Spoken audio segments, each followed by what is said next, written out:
안녕하세요 성도 여러분들, 주님의 이름으로 여러분들을 문안합니다. 오늘은 아모스 세 번째 시간입니다. 아모스 2장 4절부터 16절까지의 말씀을 중심으로 힘없는 자의 머리를 티끌 속에서 발로 밟는 도시라는 제목으로 함께 하나님의 말씀에 대해 공부해 보도록 하겠습니다. 지난 시간 우리는 하나님의 손가락이 북이스라엘 주변에 있었던 6개의 이방 나라를 하나하나 지적하시면서 그들이 저질렀던 구체적인 죄악들과 또 그 죄의 결과로 어떠한 심판이 이를 것인지에 대해 경고하시고 예언하는 그런 말씀에 대해 함께 공부해 보았었습니다. 아마 북이스라엘 사람들 입장에서 본다면 주변에 있었던 6개 나라를 이미 지목하셨기 때문에 이 불길한 예언과 이 불길한 소식이 이 정도에서 끝났으면 좋겠다라고 그들은 기대했을 것입니다.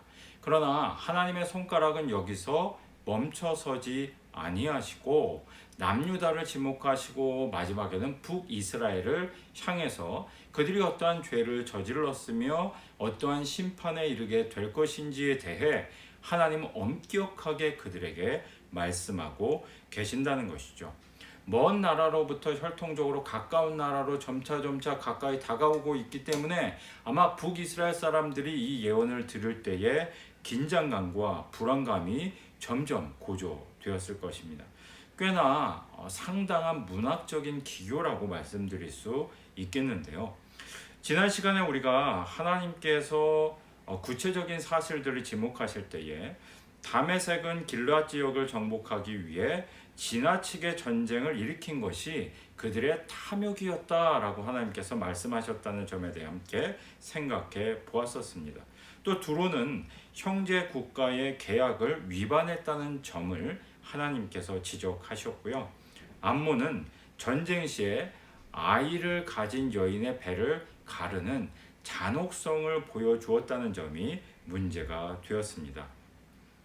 지금까지 이렇게 이방의 여러 나라들에 대해 매우 구체적으로 또 신랄하게 그 죄악을 지목했던 성경은 남유다에 대해서는 어떻게 이야기를 하고 있을까요? 의외로 굉장히 추상적인 혐의만을 제공하고 있다는 사실입니다. 유다의 제목은 율법을 지키지 않았다라는 것으로 요약할 수 있는데요. 하지만 성경을 살펴보면 유다 백성들도 다메섹처럼 탐욕적이었습니다. 열왕기하 24장 1절 말씀을 참고해 보면 바벨로니아 왕에게 충성을 맹세했던 유다 왕 여호야김이 3년 만에 조약을 배반하는 그런 모습을 우리가 발견하게 되고요.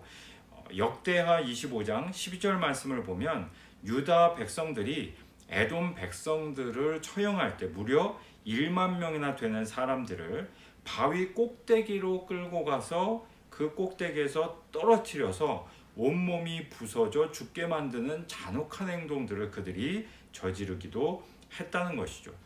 만일 다메섹이나 두로나 암몬이 각각의 범죄 행위로 기소가 되었다면 같은 행동을 했던 유다도 같은 범죄 행위로 말미암아 기소가 되었어야 마땅한데 성경은 그런 점에 대해 관심이 없습니다. 오히려 율법을 멸시했다라는 종교적인 이유 하나만을 가지고 그들의 죄악상에 대해 지금 지적하고 있다는 것이죠. 물론 이 본문에서 이야기하고 있는 우상이라고 표현된 것은 인간의 탐욕을 자극하는 인간의 상상력의 산물들을 이야기하는 것입니다. 오늘날로 말하자면 애국심을 요구하는 국가와 같은 것들이 그럴 수 있겠죠. 또 안락한 노후를 보장하는 복권이라든지 인생 역전을 가져다 주겠다고 속삭이는 비트코인과 같은 것들이 바로 이러한 인간의 상상력이라고 이야기할 수 있을 것입니다. 듣는 사람으로 하여금 허영심과 탐욕을 품도록 만드는 것들이죠. 다른 선지자들 대부분은 재앙을 예언하면서 동시에 하나님의 회복과 하나님의 은혜에 대해서도 함께 전달하는 경우가 대부분입니다. 그런데 흥미롭게도 아모스는 강렬한 심판의 이미지가 두드러질 뿐 회복에 관해서는 잘 이야기를 하지 않는다는 것이죠. 그래서 아모스라는 선지자의 별명이 재앙의 선지자였다고 합니다. 대단히 불길하고도 불명예스러운 이름이었다고 할 수 있겠는데요.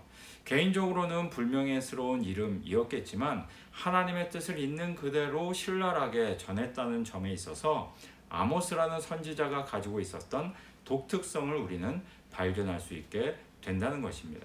지금까지 6개의 나라와 그리고 남유다의 죄목에 대해 우리가 개략적으로 살펴보았습니다.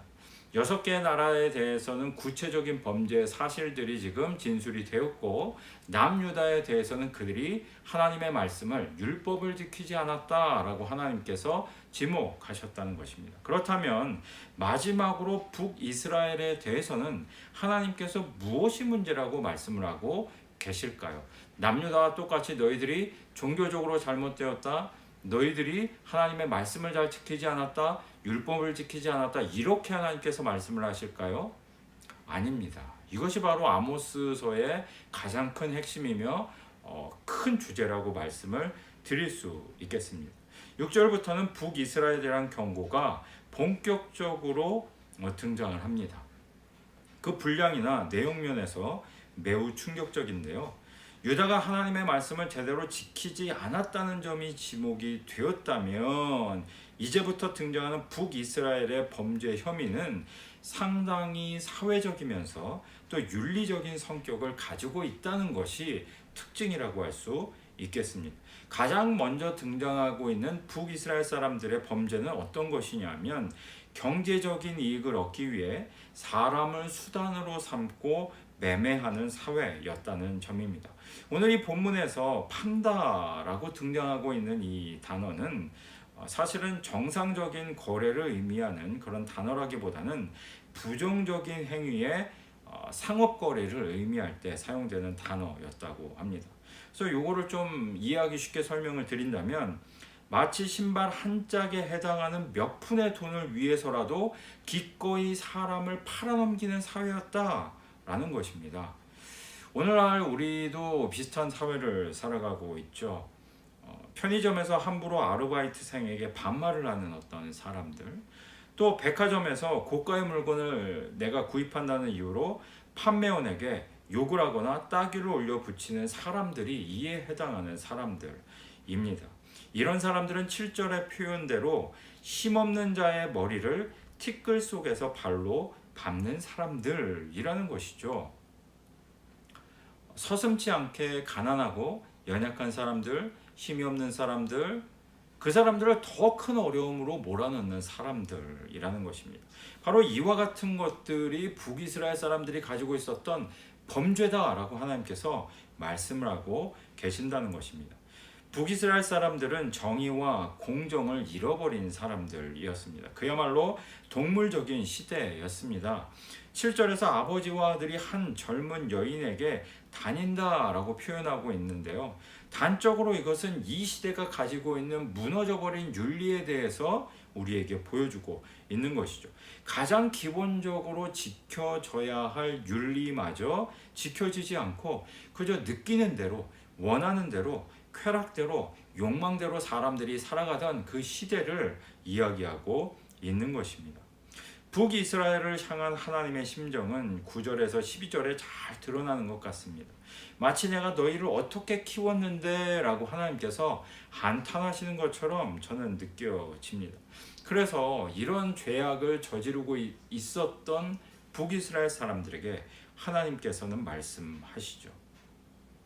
마치 무거운 짐에 짓눌리는 수레가 삐그덕 삐그덕 소리를 내는 것처럼 이 북이스라엘 사람들 위에 무거운 심판의 짐을 두시겠다라고 하나님께서 경고하신다는 것입니다.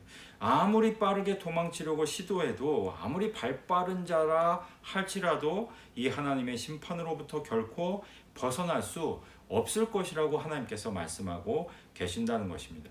16절에서 벌거벗고 도망하게 될 것이다 라는 이 구절에서 벌거벗는다 라는 단어는 마치 아담과 하와처럼 희로락이 하나도 걸치지 않은 그런 상태를 의미한다고 하는데요. 전쟁에서 패배해서 모욕과 수치를 당하는 상태를 의미합니다. 당시 풍요로운 경제적인 성장 가운데서 살아가고 있었던 북이스라엘 사람들, 가장 강력한 정치력과 군사력과 경제력을 가지고 있었던 사람들에게 난데없이 들려온 이 아모스의 불길한 예언은 상당히 납득하기 어려운 것이었을 것입니다. 그들은 자신들이 힘을 가지고 있다고 생각하고 있었습니다. 잘 먹고 잘 사는 풍요로운 사회라고 생각을 했습니다. 아무 염려가 없다고 생각을 했고요. 종교적으로도 예배를 잘 드리고 있다고 생각을 했고, 기능이 아름답게 균형 잡힌 사회라고 생각을 하고 있었다는 거죠. 바로 그런 사회에 아모스라는 낯선 한 사람이 찾아와서 너희 사회는 공정과 정의가 무너져 있는 사회다. 먼지 티끌 속에서 가난한 자의 머리를 발로 밟는 잔혹한 사회다라고 지목을 하고 있다는 것입니다. 이러한 것들이 만약 문제가 된다면 그리스도인들은 마땅히 어떻게 살아야 할까요? 그저 예수님을 잘 믿는다고 해서 우리가 해야 할 모든 일들을 다 했다. 그리고 내 이웃에 내가 손닿는 곳에 복음을 전한 것으로 나는 할 일을 다 했다라고 말할 수 없다는 거예요.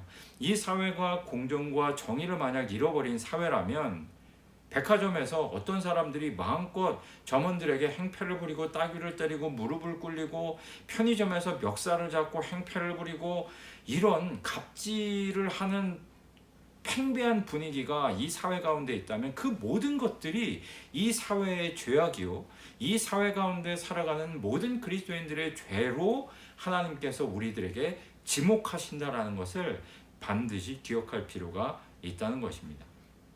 남의 일이기 때문에 뭐 잘못 나서면 요즘에 큰일 나잖아요. 뭐 좋은 마음으로 도와주려고 나섰다가 오히려 고소 고발에 엮이기도 하고, 그런 것들이 무서워서 차라리 모르는 척하고 그냥 영상으로 찍거나 아니면 경찰에 전화하는 것으로 우리가 우리의 선행을 대신하려고 하는 그런 경우가 굉장히 많이 있는데요. 우리가 마땅히 예수님을 믿는 사람이라면 조금 더 적극적인 태도로 이 세상이 살기 좋은 그런 세상으로, 또 공정과 공의가 물과 같이 하수와 같이 흐르는 세상으로 우리가 만들 책임이 있다는 것입니다. 나 몰라라. 그냥 그건 우리 교회 일 아니니까, 내 자신의 일이 아니니까, 우리 가정의 일이 아니니까 그냥 그것까지는 내가 해야 할 일이 아니다 라고 많은 그리스도인들이 생각하며 그렇게 그저 내 가정의 바운더리 안에서, 내 교회의 바운더리 안에서만 살아가고 있지만, 그런 우리들에게 아모스는 이 사회와 민족이 가지고 있는 문제가 바로 너희의 문제고, 그것이 바로 교회가 책임져야 할 문제다라고 지적을 하고 있다는 것입니다. 사랑하는 성도 여러분들, 비록 우리가 작은 교회이기에 할 수 있는 것들이 많지 않겠지만, 그럼에도 불구하고 사회 문제에 관심을 갖고 기도하고, 이 사회가 사람들이 행복하고 웃으면서 살아갈 수 있을 만한 사회로 더 성장해 나가기 위해 작은 일부터 시작할 수 있는 그런 저와 여러분들, 그리고 우리 교회가 되기를 주님의 이름으로 축원드립니다.